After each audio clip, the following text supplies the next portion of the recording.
오늘 우리에게 주시는 하나님 말씀 마태복음 18장 15절에서 20절까지의 말씀 우리 같이 읽도록 하겠습니다. 내 형제가 죄를 범하거든 가서 너와 그 사람만 상대하여 권고하라. 만일 들으면 내가 내 형제를 얻은 것이요 만일 듣지 않거든 한두 사람을 데리고 가서 두세 증인의 입으로 말마다 확증하게 하라. 만일 그들의 말도 듣지 않거든 교회에 말하고 교회의 말도 듣지 않거든 이방인과 세리와 같이 여기라. 진실로 너희에게 이르노니 무엇이든지 너희가 땅에서 매면 하늘에서도 매일 것이요 무엇이든지 땅에서 풀면 하늘에서도 풀리리라. 진실로 다시 너희에게 이르노니 너희 중에 두 사람이 땅에서 합심하여 무엇이든지 구하면 하늘에 계신 내 아버지께서 그들을 위하여 이루게 하시리라. 두세 사람이 내 이름으로 모인 곳에는 나도 그들 중에 있느니라. 아멘. 오늘 말씀은 최소 폭로의 원칙이라는 말씀으로 함께 나누길 원합니다. 예수님께서는 하나님 나라의 작은 자 중에 하나라도 잃지 않는 것이 하나님의 뜻이라고 말씀하셨습니다. 교회는 스스로를 작은 자로서 어린아이와 같이 낮추는 자들의 모임입니다. 하나님 나라를 함께 구하며 나아가는 공동체의 모임입니다. 그러나 교회도 완전하지 않습니다. 여전히 교회 안에 하나님 나라의 백성이 되었음에도 우리는 죄에서부터 자유롭지 않습니다. 그렇기 때문에 이 지상에 있는 교회의 모임은 불완전할 수밖에 없습니다.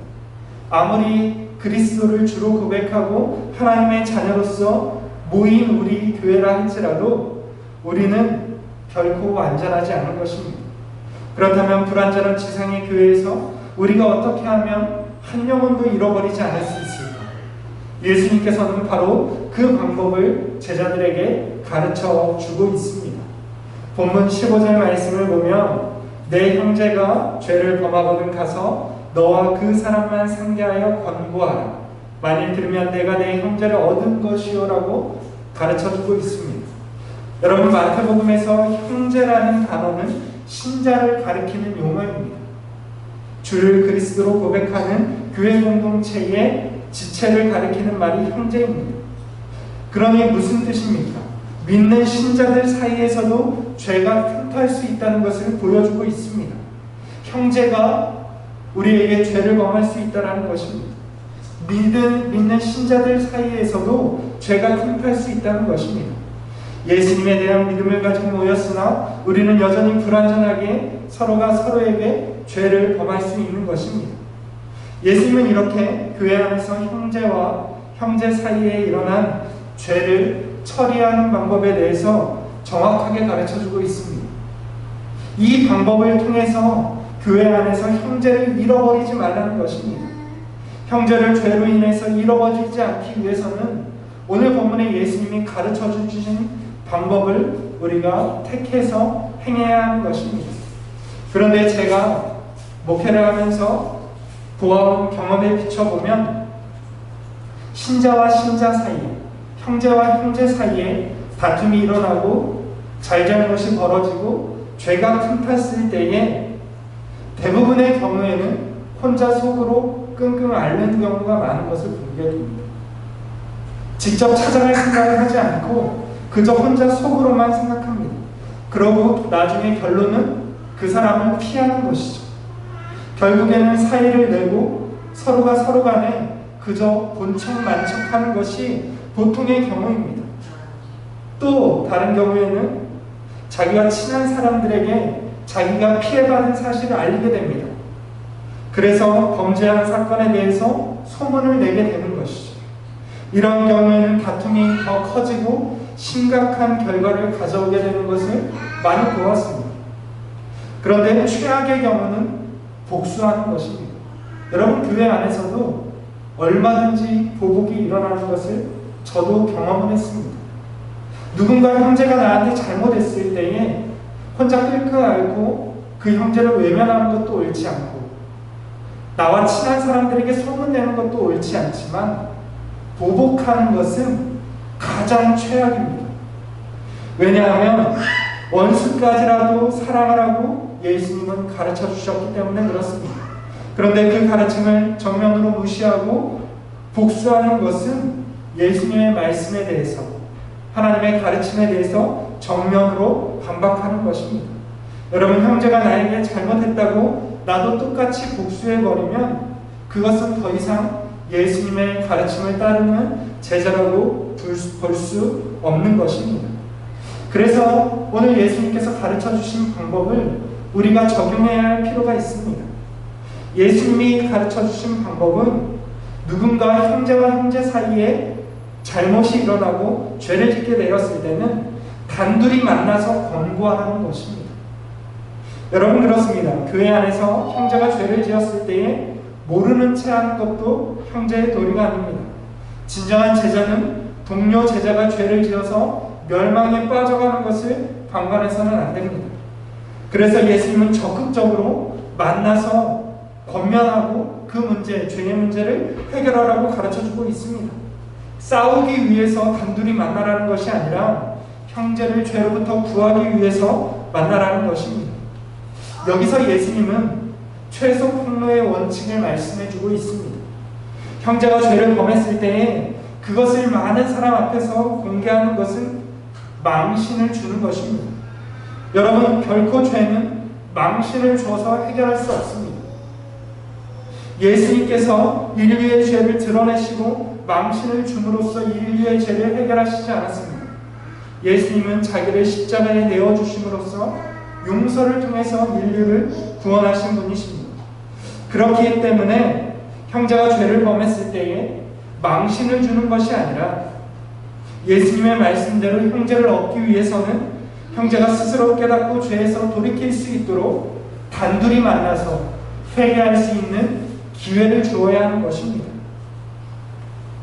그러나 형제가 그러한 개인적인 권면을 거부할 수도 있습니다.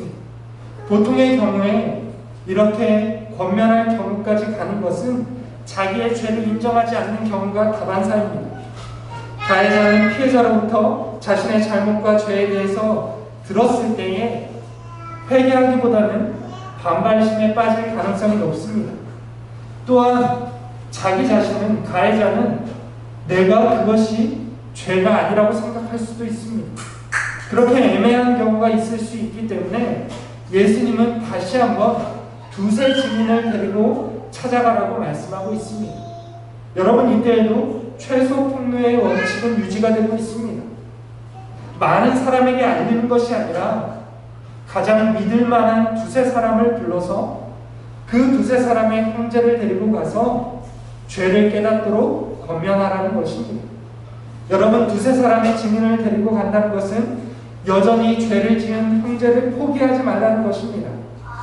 보통 자기 범죄 사실에 대해서 듣고도 돌이키지 않는 사람은 두세 사람이 찾아간다 해도 듣지 않을 가능성이 높습니다. 그러나 예수님은 범죄한 신자에게도 계속해서 기회를 주고 있습니다. 이것이 잃어버린 양에 대한 예수님의 마음입니다. 여러분, 그렇습니다. 범죄한 형제를 제거하는 것이 목표가 되어서는 안 됩니다. 교회 안에서 누가 죄를 지었다고 해서 그 죄를 지은 형제를 우리 교회 안에서 제거해버리는 것, 그것이 우리의 목표가 아닙니다. 우리의 목표는 범죄한 형제라 할지라도 도로 찾는 것이 되어야 합니다. 한 영혼을 구원하는 것이야말로 예수님이 이 땅에 오신 목적이며 그를 도로 찾는 것이 우리를 제자로 부르신 목적이기 때문에 그렇습니다. 그래서 죄인을 징계하는 것만이 해결책은 아닙니다. 징계는 어쩔 수 없는 최후의 수단으로 사용되는 것이지 우리는 먼저 권면하고 그를 회개로 이끌어야 하는 것입니다. 이것이 하나님 나라의 원칙입니다. 그러나 혼자 찾아가서 대면했을 때도 거부하고 두세 증인의 권면도 거부하는 경우에는 교회에 말하라고 예수님은 가르쳐주고 있습니다. 여러분, 교회에 말한다는 것은 교회 내의 모든 사람들이 그 사람의 범죄 사실을 알 수 있도록 광고하라는 의미가 아닙니다. 어떤 경우에 그런 경우도 있어요. 마치 본보기로 삼기 위해서 교회 안에서 죄를 지는 사람을 공개적으로 광고하고 죄에 대해서 경고하는 교회들도 있습니다. 그러나 예수님이 가르쳐 주신 최소 폭로의 원칙에 따르면 그러한 방법은 예수님이 가르쳐 주신 방법이 아닙니다. 여러분, 왜냐하면 교회의 권면까지도 거부하게 되었을 때에 이방인이라 세리처럼 여기라는 단어가 복수가 아니라 단수로 사용되고 있습니다.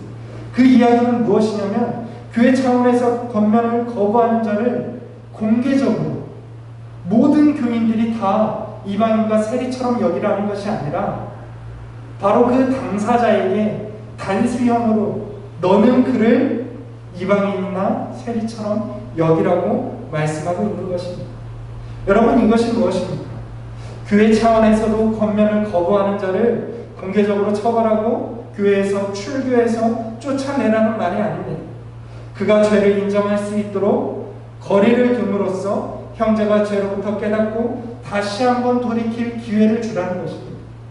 우리가 잘못 읽어버리면 이방인처럼 여기라, 세리처럼 여기라. 여러분, 예수님은 이방인과 세리의 친구가 되셨던 분입니다. 여러분, 이방인과 세리처럼 여기라는 말은 그를 아예 교회에서 쫓아내라는 말이 아니라 그에게 외면함으로써, 그를 거부함으로써, 그가 저지른 죄에 대해서 단호함을 보임으로써 그 형제가 다시 한번 돌아올 수 있는 기회를 부여하라는 것입니다. 여러분, 그렇습니다. 이처럼 예수님은 끝까지 교회 안에 있는 믿음의 신자, 형제를 잃어버리지 않기 위해서 마지막 수단으로 외면하는 것을 사용하라는 것입니다. 그러면서 예수님은 베드로에게 주셨던 천국 열쇠를 다시 한번 교회에 주고 계십니다. 이번엔 이 천국 열쇠를 베드로에게만 아니라 제자들 공동체 모두에게 주고 있습니다. 무엇이든지 너희가 땅에서 매면 하늘에서도 매일 것이요 무엇이든지 땅에서 풀면 하늘에서도 풀리리라. 너희에게 주고 있는 것입니다.